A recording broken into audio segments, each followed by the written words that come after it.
جائیں گے۔ صحابہ کرام نے پوچھا یا رسول اللہ کب راضی ہوں گے؟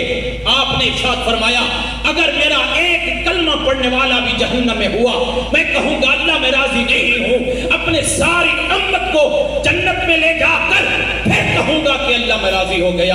آقا کریم صلی اللہ علیہ وسلم نے فرمایا میں 3 راتیں آقا کریم صلی اللہ علیہ وسلم بارگاہ خداوندی میں دعا و التجا کرتے رہے امت کی خاطر۔ جبریل امین آئے، عرض کی یا رسول اللہ، اللہ فرماتا ہے آپ کو 2 باتوں کا اختیار کیا جاتا ہے، ان میں سے ایک آپ چن لیجئے، یا تو آپ کی آدھی امت کو بغیر حساب کے بخش دیتے ہیں، یا یہ چن لیجئے اس پہ راضی ہو جائیے، یا پھر آپ کو شفاعت کا حق دیا جاتا ہے۔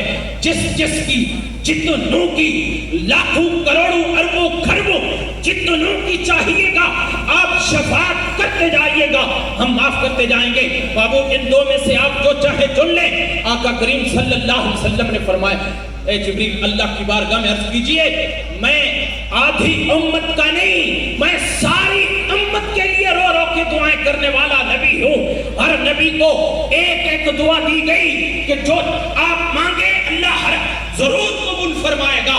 ہر پیغمبر نے دعا مانگی، آپ کے اور میرے پیارے آقا نے دعا مانگی تو یہ مانگی کہ اے اللہ میں اپنی امت کی مغفرت کی دعا مانگتا ہوں۔ دوبارہ دعا مانگی اے اللہ میں پہلی دعا اپنی امت کے کبیرہ گناہوں کی مغفرت مانگتا ہوں، دوبارہ دعا مانگی اللہ اپنی امت کے صغیرہ گناہوں کی مغفرت مانگتا ہوں، اور پھر فرمایا ایک دعا میں نے قیامت کے لیے رکھ دی ہے، جب میری امت قیامت کے روز آئے گی اور شفاعتی لأہل الکبائر میں اپنی امت کے بڑے بڑے مجرموں کی شفاعت کروں گا، اور میں اس دن بھی اپنی امت کے لیے میں مغفرت کی دعا فرماتا ہوں۔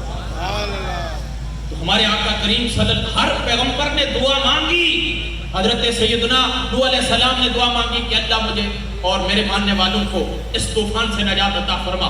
سلیمان علیہ السلام نے دعا مانگی اللہ مجھے ایسی بادشاہی دے کہ میرے بعد ایسی بادشاہی کسی کو نہ ملے۔ ابراہیم علیہ السلام نے دعا مانگی اللہ میری اولاد کے اندر پیغمبر اور نبی ہی نبی پیدا ہوتے جائیں۔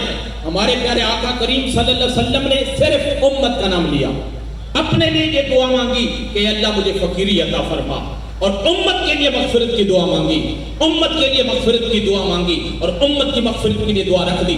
بقیہ نبیوں نے کیوں نہیں مانگی؟ اس لیے کہ وہ جانتے تھے کہ ایک ایسا آنے والا ہے جو ساری کائنات کا نبی ہوگا، جو خاتم النبیین ہوگا، تاجدار ختم نبوت بن کے تشریف لائے گا۔ وہ قیامت کے لیے ایک دعا رکھیں گے تو اس دعا میں ہماری امتیں بھی ایمان والے سارے شامل ہو جائیں گے۔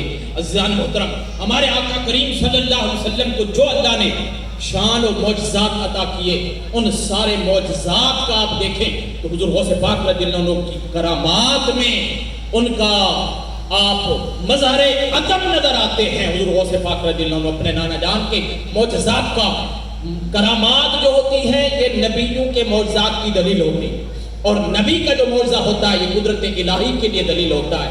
حضور غوث پاک رضی اللہ تعالیٰ عنہ اپنے نانا جان کی ذات اقدس کے لیے حضور صلی اللہ علیہ وسلم کی رفعت اور شان کے لیے مظہر عدم بن کے تشریف لائے۔ حضور غوث پاک رضی اللہ تعالیٰ عنہ آپ خود فرماتے ہیں کل ولی لہ قدم وانی علی قدم نبی بدر الکمالی، ہر اللہ کا ولی کسی نہ کسی نبی کے قدم پر ہوتا ہے۔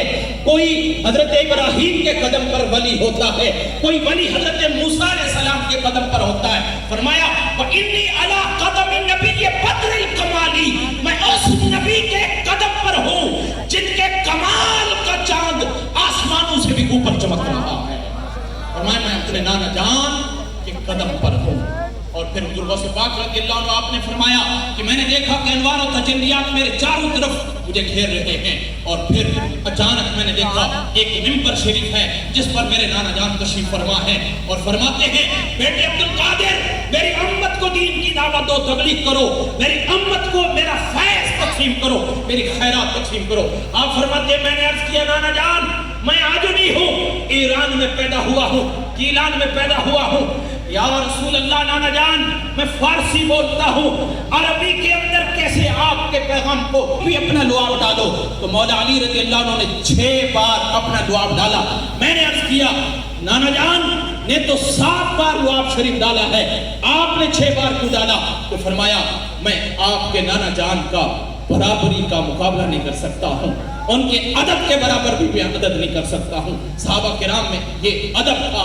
حضور غوث پاک رضی اللہ تعالیٰ عنہ کو یہ فیض ملا، اسی فیض کا ہی تسلسل تھا کہ پھر ابن جوزی جیسے بھی آپ کی بارگاہ میں فیض لینے کے لیے حاضر ہوتے تھے، پھر سیوطی جیسے بھی حضور غوث پاک رضی اللہ عنہ کو امام الثقلین کہتے ہیں، پھر شیخ عبدالحق محدث دہلوی جیسے بھی غوث الثقلین کا لقب دیتے ہیں، پھر ابن تیمیہ جیسا بھی حضور غوث پاک کو غوث الثقلین کہنے پر مجبور ہو جاتا ہے۔ حضور غوث پاک رضی اللہ تعالیٰ عنہ آپ کو نانا جان کا جب فیض ملا، پھر آپ فرماتے ہیں میں پھر ایسی عربی بولتا تھا کہ عربی بولنے والے بھی میری عربی پہ حیران ہو جایا کرتے تھے۔ حضور غوث پاک رضی اللہ تعالیٰ عنہ نے جب اعلان کیا قدمی ہاذہی علی رقبۃ کل ولی اللہ، میرا یہ قدم اللہ کے ہر ولی کی گردن پر ہے، اس وقت کسی اللہ کے ولی سے کسی نے پوچھا کہ یہ عبد القادر جیلانی نے کیا اعلان کر دیا ہے کہ میرا قدم اللہ کے ہر ولی کی گردن پر ہے؟ تو اس اللہ کے ولی نے کہا تمہیں تو اللہ نے وہ آنکھیں نہیں دی جو دیکھ سکو، ہم دیکھ رہے تھے جب عبد القادر جیلانی یہ جملہ کہہ رہے تھے، ہم نے دیکھا کہ تاجدار ختم نبوت نے اپنا قدم اپنے بیٹے کی گردن پہ رکھا ہوا تھا اور فرما رہے تھے بیٹے عبد القادر اب اعلان کر دو کہ تمہارا قدم سارے ولیوں کی گردن پر ہے۔ ایسے نہیں حضور غوث پاک رضی اللہ عنہ نے جب یہ اعلان کیا قدم ہاذہی الی رقبۃ کل ولی اللہ، تو میرے خواجہ غریب نواز معین الدین چشتی میری رحمت اللہ علیہ نے آپ نے سر جھکا کے فرمایا بل علی عینی و رأسی، اے غوث العظم آپ کا قدم صرف میری گردن نہیں بلکہ میرے سر اور آنکھوں پر بھی آپ کا قدم۔ عزیزان محترم، اس محفل میں آنے کا جو سب سے بڑا مقصد ہوتا ہے وہ یہ ہوتا ہے کہ حضور غوث پاک رضی اللہ تعالیٰ عنہ نے ہمیں تعلیم کیا، سبق کیا دیا۔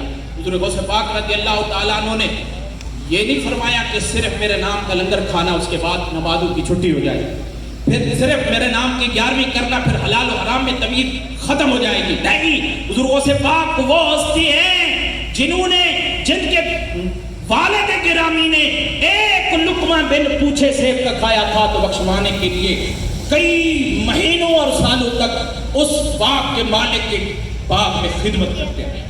یہ سبق ہے خاندان غوث اعظم کا۔ حضور غوث پاک رضی اللہ عنہ وہ ہیں جن کو والدہ نے بچپن میں تعلیم کے لیے بھیجا تو فرمایا بیٹا جھوٹ نہیں بولتا، اور پھر لشکر کے اندر جو قافلے کے اندر آپ تھے اور پھر وہاں ڈاکو نے جب حملہ کیا سب کو لوٹ کر جا رہے تھے تو پوچھ لیا بیٹا تو بچے تمہارے پاس کچھ ہے؟ فرمایا ہاں میرے پاس ایک گدڑی ہے جس میں میری والدہ نے کچھ دینار سی کے لیے تھے۔ فرمایا جب بھی کئی مشکل ہو یہ دینار نکال لینا۔ کہنے لگے کہ تم سچ بول رہے ہو، تمہیں تو پتا تھا کہ ہم نے یہ سب کو لوٹا ہے، پھر سچ کیوں بولا؟ فرمایا میری والدہ نے فرمایا تھا کہ جھوٹ کبھی نہیں بولتا، اس لیے عبد القادر نے اپنے آپ سے وعدہ کیا ہے زندگی میں کبھی جھوٹ نہیں بولے گا۔ ابھی عبد القادر جیلانی ہمارے غوث اعظم 11ویں والے پیر بچپن میں ہیں، انہیں اتنی پتہ ہے کہ والدہ جو سکھا رہی ہے بس وہی تعلیم ہے۔ اس وقت یہ جملہ ہے جب غوث اعظم زمین پر بیٹھ کے لوح محفوظ کو پڑھتے ہوں گے تو پھر ان کی تعلیم اور ان کی نگاہ اور پاکیزگی کا اور سچائی کا عالم کیا ہوگا۔ غوث اعظم رضی اللہ تعالیٰ عنہ کی تعلیم یہ ہے، اگر کوئی یہ کہے کہ میں قادری بن گیا تو بس نماز معاف ہو گئی، نہیں، ہرگز نہیں۔ قادری کو غوث اعظم کا فتویٰ بھی یاد ہونا چاہیے۔ حضور غوث اعظم کا فتویٰ تو یہ ہے کہ اگر کوئی بے نمازی مر جائے تو اس کے مسلمانوں کے قبرستان میں بھی دفن نہ کرو، یہ ہے غوث اعظم رضی اللہ کا فتویٰ۔ تو کیسے وہ سینے سے لگائیں گے بے نمازی کو؟ حضور غوث پاک رضی اللہ تعالیٰ عنہ کی تعلیمات پہ عمل کرنا یہ آج کی اس محفل کا پیغام ہے۔ آپ کی تعلیمات یہ ہیں پاکیزگی، طہارت، ظاہر و باطن کی پاکیزگی، حلال رزق۔ آپ کے والد کی، آپ کی والدہ کی تعلیم یہ ہے کہ کوئی بچی بغیر پردے کے گھر سے باہر نہ نکلے، کوئی بچی کوئی ایسا فعل نہ کرے کہ قیامت کے دن سیدہ فاطمہ الزہرا کے سامنے شرمندہ ہو۔ اس لیے اس 11ویں شریف کے اندر جو میرے بزرگ اور بھائی اور بیٹے بیٹھے وہ تعلیمات کو بھی سمجھے، اور جو میری بیٹیاں اور بہنیں مائیں پیچھے بیٹھی وہ بھی تعلیمات کو سمجھے کہ وہ والد اور وہ والدہ جب وہ ملتے ہیں، وہ والد جس نے ایک لقمہ بن پوچھے کھایا تو معاف کروانے گئے. وہ والدہ جو کبھی گھر سے قدم باہر نہیں رکھا, جب ایسے ماں اور باپ ہوتے ہیں تو بیٹے بھی عبد القادر جیلانی ہوتے ہیں.